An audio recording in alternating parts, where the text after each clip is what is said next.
অসমের শহীদরা যে স্বপ্ন দেখেছিলেন সেই স্বপ্ন অনুযায়ী অসম আজ দৃঢ়ভাবে মাথা তুলে দাঁড়িয়েছে। আমাদের শহীদরা যে স্বপ্ন দেখেছিলেন সেই স্বপ্নের পথেই হাঁটছে অসম। গতকাল শহীদ দিবস অনুষ্ঠানের মঞ্চ থেকে এমন মন্তব্য করেন মুখ্যমন্ত্রী হিমন্ত বিশ্ব শর্মা। আগের সরকারের পৃষ্ঠপোষকতায় গন্ডার হত্যা বর্তমানে বন্ধ হয়েছে বলেও মুখ্যমন্ত্রী মন্তব্য করেন। মুখ্যমন্ত্রী বলেন, আমাদের বন ও সরকারি জমি উদ্ধার করা হয়েছে। অনুপ্রবেশকারীদের ফেরত পাঠাতে কঠোরভাবে কাজ চালিয়ে যাচ্ছে অসম সরকার। Bureau report, Barak Bishen. চাওঁতে চাওঁতে কাজিৰঙাৰ গড় হত্যাবোৰ বন্ধ হল।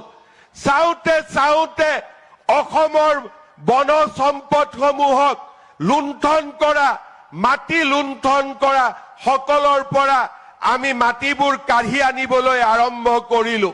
চাওঁতে চাওঁতে বটদ্ৰৱাৰ ওচৰে পাজৰে যিসকলে সোমাবলৈ সাহস কৰিছিল তেওঁলোকক আমি উভতাই দিলো।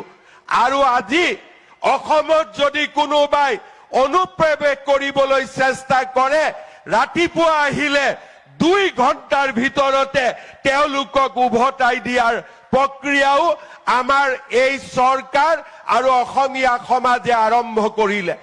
আজি অসমীয়া সমাজে অৰ্থনৈতিকভাৱেও স্বাৱলম্বী হ'বলৈ আৰম্ভ কৰিলে।